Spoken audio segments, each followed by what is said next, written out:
বাংলা ইন্ডাস্ট্রির কিং খানকে সেটা তো সবাই জানে, অবভিয়াসলি সাকিব খান। তবে এই বাংলা ইন্ডাস্ট্রি একখান রাজপুত্র ছিল, যেই রাজপুত্ররে ভাই যে কেউ পছন্দ করতে বাধ্য হয়ে যায় এখন অবধি, সেই মানুষটার নাম হচ্ছে সালমান শাহ। আর এই সালমান শাহর নামটা তার মুভি থেকেই পড়া, তবে তার আসল নামটা শাহরিয়ার চৌধুরী ইমন। কয়জনই বা জানতাম আমরা। আর এই অজানার মধ্যে বেশ কিছু জানা জিনিস আমাদের মাঝে অজানা হয়ে গেছে এই রিসেন্ট টাইমে, যে কাণ্ড কারখানাগুলো ঘটছে, যেই জিনিসগুলো আমাদের সামনে আসছে সেইগুলা থেকে। 1996 6 সেপ্টেম্বর যেখান থেকেই শুরু হয়ে যান এই রহস্যে, এখানে একটার পর একটা জটলা, একটার পর একটা কাহিনী, একটার পর একটা রূপকথা যেন আমাদের সামনে আসতেই থাকে।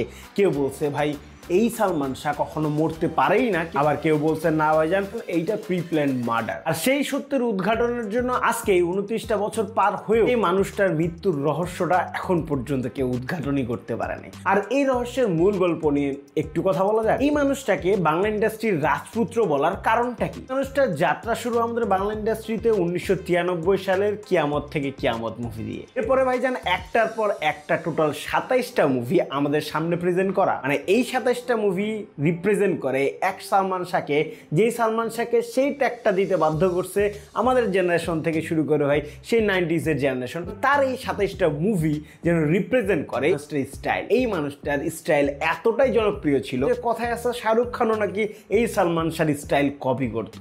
জাস্ট ইমাজিন সেই শাহরুখ খান, যেই শাহরুখ খান বর্তমানে ওয়ার্ল্ডের বিগেস্ট সুপারস্টার। কেন ভাইজান আমাদের বাংলা ইন্ডাস্ট্রির একখান রত্ন আমরা হারাইছি, আর সেই রত্নকে নিয়ে ভাইজান এত জলঘোলা চলতেছে। ইমাজিন করা যায় যে ভাই একটা মানুষ, যে মানুষটা তার 27টা মুভি দিয়ে রাজকুমার তকমাটা পেয়ে গেছে, 27টা মুভির দ্বারাই রিপ্রেজেন্ট করছে আমাদের ইন্ডাস্ট্রিকে, যেন ভাইজান সেই শাহরুখ খানও সালমান শাহর ভক্ত হয়ে গেছে। গল্পের শুরুটা 1992-এর 20 ডিসেম্বর, গোপনে বিয়ে করা, এখান থেকেই শুরু গল্পের প্রধান দৃষ্টিকোণ। এই সামিরাকে নিয়ে যেন একটার পর একটা রহস্যের উদ্ঘাটন হইতেছে আমাদের ফ্যানদের সামনে। এরপর তিনটা বছর সালমান শাহর যে মুভিগুলো, যে 27টা মুভি আমাদের সামনে রিপ্রেজেন্ট হয়েছে, সেই 27টা মুভিতে একটা কমন জিনিস একদমই আমাদের সামনে, সালমান শাহ প্লাস শাবনূরের সেই জুটিটা, যেই জুটি এখন পর্যন্ত ভক্তরা বলে ওয়ান অফ দ্য বেস্ট জুটি, সেই জুটিকে নিয়ে শুরু হয় সন্দেহ। হয় যেন হওয়াটাও স্বাভাবিক, কারণ 27টা মুভির মধ্যে 14টা মুভি শাবনূরের সাথে করা এই সালমান শাহ।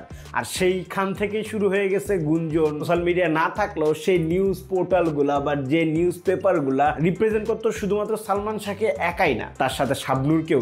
কারণ এই 27টা মুভির মধ্যে 14টাই যেন তাদের যুগলবন্দি দিয়ে তৈরি করা। আর মানুষ এই গসিপ, মানুষ এই ধরনের গসিপ খায়, সেটা আমি আপনি সবাই জানি এই তখনকার সময় থেকে।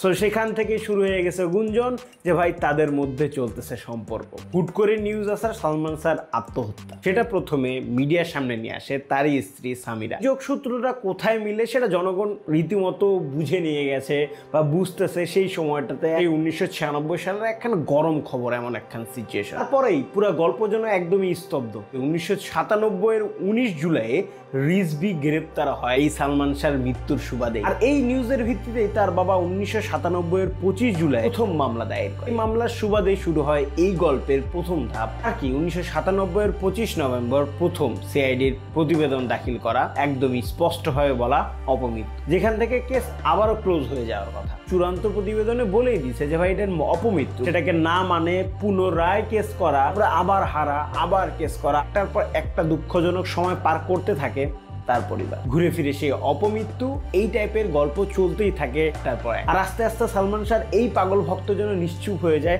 কারণ তারা জানে তাদের চোখের সামনে দেখা যায় জিনিসটা, সেটা প্রেজেন্ট হবে না প্রমাণের অভাবে। 30 বছর পরে রিসেন্ট টাইমে আবার সালমান শাহকে নিয়ে গল্পটা কেন সোশ্যাল মিডিয়া থেকে শুরু করে প্রত্যেকটা নিউজ পোর্টালে, প্রত্যেকটা জায়গাতে আবার হাইলাইট হওয়া, প্রশ্নটা তো জাগে, তাই না? আর সেই প্রশ্নের জবাবের আগে রিজভির কথা মনে আছে? যে মানুষটাকে প্রথমে ধরা হয়েছিল, যে মানুষটার সুবাদে এই কেসটা চালু হয়েছিল, এই মানুষটা তার জবানবন্দিতে সে সুন্দর করে স্বীকার করে ফেলে যে সে একাই না, আরো বেশ কিছু মানুষ আছে যাদের সুবাদে 12 লাখ টাকার বিনিময়ে সালমান শাহকে মেরে ফেলা হয়েছে। যদিও বা তার এই জবানবন্দি সে পরবর্তীতেই আবার পুনরায় জানতে চাইলে এই স্বীকারোক্তি দিতে নারাজ যে তার এই স্বীকারোক্তি 164 ধারার জবানবন্দি সে দিয়েছিল।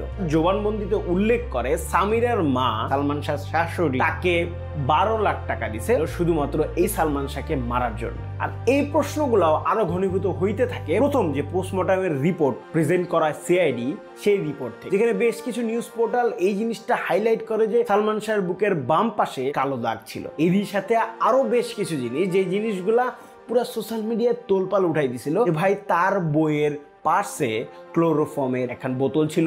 এই সব কিছুর মধ্যে তার এই 164 ধারার জবানবন্দি এই সব কিছুকে আরো কেরোসিনের ছিটা দিয়ে দেয় কিছুদিন আগে আসা হুট করে সালমান শাহর পাশের প্রতিবেশীর একটা ভিডিও। সেই মহিলাও দাবি করে সালমান শাহকে মারা হয়েছে। রাবিয়া সুলতানা রুবির কথা বলছিলাম, যেই মানুষটা সালমান শাহর ঠিক অপোজিটেই থাকতেন, আর সেই মানুষটা আবার সালমান শাহর এই মামলার 8 নাম্বার আসামি। এইসব কিছু ছাড়াও ডন, ডেভিড, আজিজ মোহাম্মদ ভাই, এই যে সবারই নাম যেন তারপর একটা সামনে চলে আসতেই থাকে, যেটা রিসেন্ট টাইমে একটা অন্যরকম ঘোলাটে অবস্থা তৈরি করে ফেলাইছে, অন্যরকম এখন সোশ্যাল মিডিয়া হাইজ্যাক বলে এই টাইপের একখান সিচুয়েশন তৈরি করে ফেলাইছে। এখন কেন বললাম হাইজ্যাক, আমাদের রিসেন্ট টাইমে বাংলাদেশের পরিস্থিতি কেউ লক্ষ্য করতেছে, সেই জায়গাতে আসবো। আমি যেহেতু মুভি প্রসপেক্টিভ থেকে ভিডিওতে আলোচনা করলাম, এই জায়গাতে এই বিষয় নিয়ে আলোচনা করার আগে বলে রাখি এইটা টোটালি মুভি থেকে একদম সেপারেট একটা জিনিস, তবে এইটা একদম জরুরি। এই ধরনের আলাপ আলোচনা করা আমার কাছে মনে হয় একদমই জরুরি। কারণটা হচ্ছে এই যে সোশ্যাল মিডিয়া হাইজ্যাকের কথাটা বললাম, আমি ওয়াশ করার যে চিন্তা ভাবনা অনেক